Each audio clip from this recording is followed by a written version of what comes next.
Have you ever felt yourself start to close off after a moment of connection? Not during the conversation, but later when you're alone and your body finally catches up. Your shoulders tighten, your chest feels heavy, and suddenly you want quiet, space, and no more questions from anyone. Nothing went wrong, no one crossed a line, but something about being open, about being seen, pushed your nervous system past its edge. I call this the being seen overload. That moment when vulnerability lands in your body before your nervous system is ready for it. If you're hearing yourself in this, you're not cold, detached, or broken. Your nervous system is doing exactly what it learned to do: protect you through emotional distance. Hey, I'm Dr. Regina, Ph.D., and this is Divergent Paths, the podcast where we talk about all kinds of things late diagnosed neurodivergent folks experience and how to work with your brain instead of fighting it. If you want extra tools and support, you can subscribe to my weekly newsletter, Nerd Notes. The link is in the show description. In this episode, Russ and I are talking about avoidant attachment styles and how they show up for neurodivergent people, especially when closeness triggers protection instead of comfort. You know, I was sort like the open that you just did. Yes. It felt like music. It felt like music. Yeah. It felt like some like your shoulders tighten, your chest feels heavy. Mom spaghetti. It was making me feel like it had a cadence. It had a cadence. It really did. Good. It really did. Or maybe I was just avoiding what you're talking about. In some weird way, you know, like, oh, I changed it. I went that direction. I went to, tune out in my head with Eminem while you were doing that, because I'm nervous about today's show because I haven't prepared as much as I maybe should have. Maybe. Who knows? Is that avoidant attachment? I'm avoiding the attachment of this file to my no. No.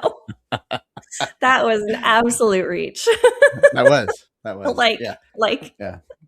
several feet away from your reach. Exactly. Okay, so tell me, what is avoidant attachment? So avoidant attachment, like we talked about with anxious attachments, avoidant attachment is a learned strategy that you would have developed to create safety through independence. So being separate and not needing anyone and not relying on anyone. And for people who lean toward an avoidant attachment, closeness triggers a threat response. It triggers danger, not comfort. It's exactly the opposite for people with anxious attachments. Closeness makes them feel comforted.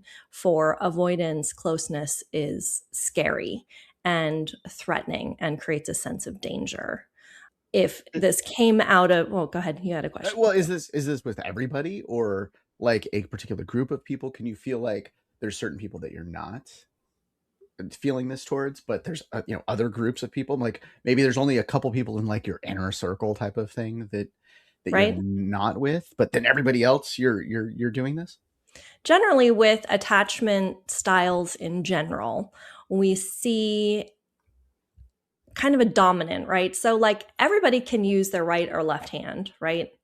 Like, but generally we prefer one, and you have like, you can brush your teeth. If you're right-handed, you can brush your teeth with your left hand, but it won't be as natural. You're not likely to pick up the toothbrush to brush with your non-dominant hand. You can brush your teeth. It's going to be a little awkward. It's not the thing you sort of default to. So generally, when we think about attachment styles, we're looking at the thing that you default to.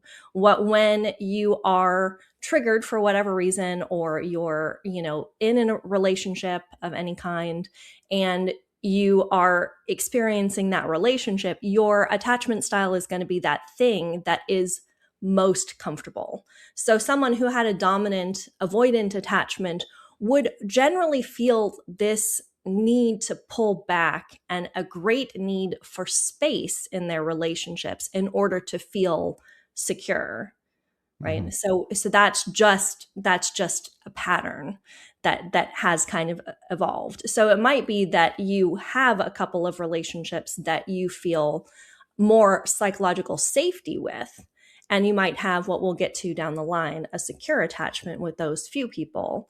And then depending on how a relationship evolved, if you did kind of like have a little bit of all the styles, maybe you do have some people you tend to be more avoidant with, and you do have people you are more anxious with. But in general, in childhood, this is developed. It's developed through your relationship with your primary caregivers, whoever was there for you or wasn't there for you or was inconsistently there for you, is where all of this is going to kind of unpack from.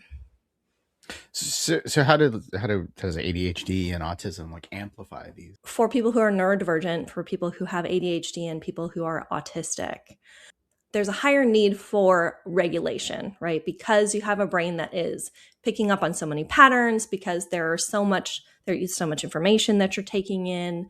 If, like we've talked about, if you're masking, you're spending a lot of energy masking. So, you need a lot of time to regulate. That is especially true for people with an avoidant attachment. They would need even more time than their ADHD might demand or their autism might demand. They would need an even greater sense of that because they have an avoidant attachment. You would see kind of this, connection hangover, this emotional hangover, where after like an intense period of connection with someone and a high amount of intimacy, they're going to be pulling away. They want that closeness and they want that connection, but they shy away from the vulnerability at the same time. And they're often like, because, emotions run really big for neurodivergent brains and neurodivergent nervous systems, they tend to be read because they want to close off from it, right? Because feelings are scary when you have an avoidant attachment. And if you have really big feelings because you're neurodivergent, you want to be as able to contain those as possible. So you might come off as kind of cold or detached or not really connecting. Late diagnosed folks, like, why is it hitting them? And does it hit them especially hard? Absolutely, because all of this is interplaying. So it could be that the way an undiagnosed family went, right? If your parents didn't know that they had ADHD and you didn't know until you were an adult that you had ADHD, their nervous systems were going to be overwhelmed on the regular, and they wouldn't have known or understood why or how to address that. And so that tendency to pull back, to need space, to need more space becomes even greater. And masking plays into this, because a lot of times people with avoidant attachments don't understand why they need the space and might ignore their need for space, and they'll push through and they'll, try to create, intimate relationships that make them uncomfortable and don't give themselves the time to recoup and to regulate in a way that actually serves, the purpose that the avoidant attachment is trying to protect in the nervous system by pulling back from that connection. And if they're missing that and they're not kind of cluing into that, then that's going to make that even harder. And for a lot of people with ADHD and autism, there's a delayed processing. Like, you don't always understand the social situations you're in until after.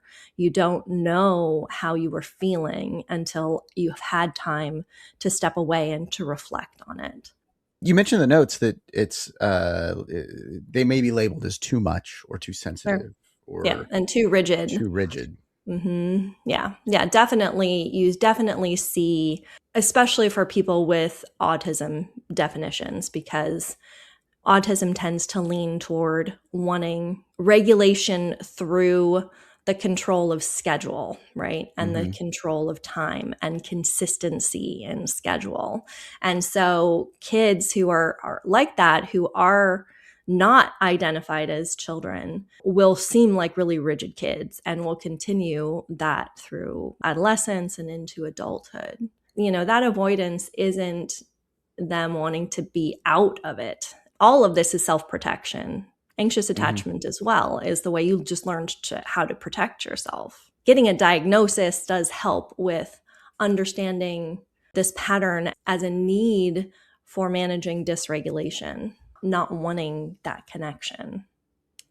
So you're talking a lot about like partners, relationships, and friendships, yeah. And well, how do those partners, those friends, how do they usually misunderstand this? Right. What is going on with this person? Like, why are they pulling me towards them and then pushing me away? Like, what is right? Why is there this push pull? Why is this like, oh, things went so well and we had such a great conversation, and now I can't get them to return my text messages? Right. Well, let me pose that question back to you. How would you feel if, I don't know, take a close friendship you have, maybe me.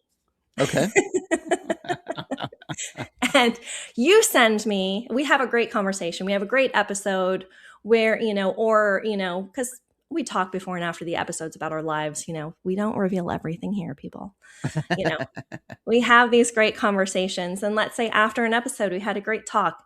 And then you send me a message and you're like, hey, that was a great talk. I'm really glad. Thanks for listening or whatever. And I read, and you see that I read the message, but I don't respond to it. What happens for you in that? What are you thinking? We try not to swear on here, but I'm thinking, what the right. Right. And that would be out of character for me, because generally I am responsive, especially to, my close friends, which you are one of. But, it would be out of character. So it would flag in some way for you. Right. And if I came back to you, if you messaged me again and went, hey, did you see my message? And I came back and said, yeah, I just needed some space. Right. I seem like a jerk a little bit, right? Like, maybe to others, but yeah. Maybe not, but I would get it, but others may not. Right. Right. Exactly. And it depends. A lot of how this is read depends on, we're running on a number of years of friendship. At least 10. Yeah. So, we have a lot of history to go on, and you're like, Regina's not answering my messages. Something's up. And you might reach out because you're like, hey, this if you didn't get back after a certain amount of time, something was wrong. Exactly. Something is wrong. Something happened. And, you would be wanting to check in on that because of that. Right. But that's because we have that foundation. Right. And, not all of our relationships have that same kind of foundation. So when you need that space, what's it about? A lot of times it's about regulation. It's about, needing to set a boundary that allows you to, deal with your sensory overwhelm and to, have just space to check back in on yourself. And that space, when you're avoidant, gives you that time to re-regulate your nervous system. You just need that alone time to do that. And, it's not rejection. And that's kind of what I was trying to get to with this scenario is you wouldn't read me not responding to you as me rejecting you. But somebody that didn't have as solid of a relationship might read that, oh, they left me on red, as they don't like me and don't want to talk to me, and I've been too much and I've asked too much or whatever else. Right. I think my anxious attachment is coming in here. So because I have a hard time reading this attachment style. Right.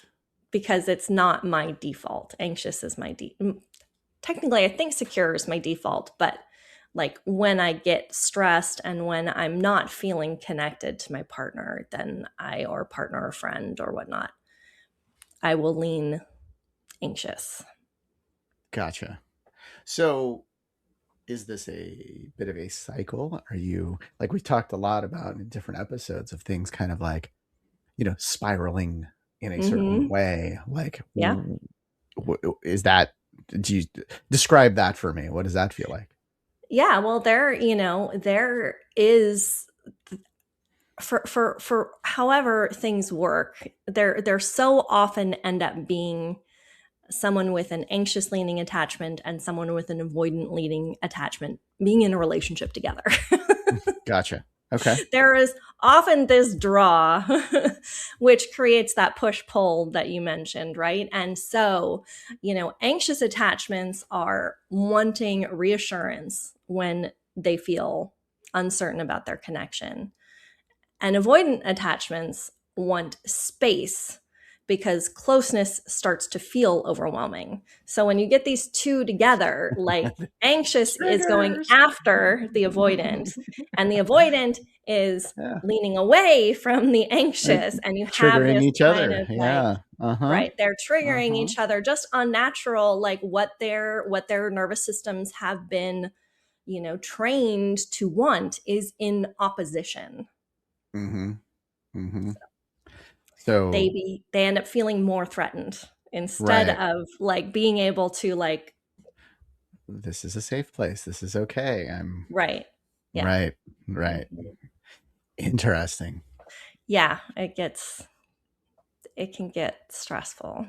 Not that I'm speaking from direct experience or anything. I can see it.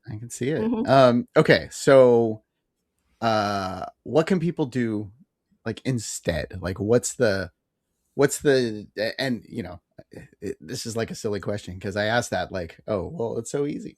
It's not, but no, what are some tips to get there to make this like feel better? So I think the big thing is really naming it and being able to take the moment to say, I need space right now. What a lot of people in relationships with someone that has an avoidant attachment experience is they just disappear, right? And so I want to call this the exit ticket or the train station or something like that. The train station might be better, right? I need to get off the train for a bit. I'm going to, get off the train and I'm going to go sightsee in a cave by myself in, the side of a mountain. Okay. I'm going to go spelunking. I don't know.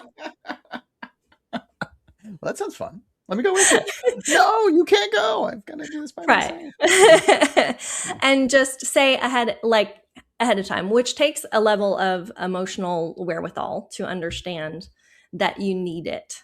And you set that and you set the expectations, because for all of us, expectations are difficult. They're especially difficult for people who are late diagnosed neurodivergent, because there were so many expectations that we didn't understand the demands for. We didn't understand the social rules around. So you have all of these expectations. So then if you're starting to lean into a relationship, and like I said, with that anxious avoidant cycle of kind of like both of them triggering each other, when you just kind of take the space without putting it in a container and saying, I need tonight. I will touch base with you tomorrow sometime before noon or something like that. Something set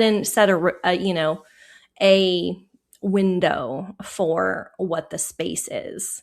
Mm-hmm. And as someone who does have a anxious leaning attachment, I often need the reassurance to say the space is not because I want to be away from you.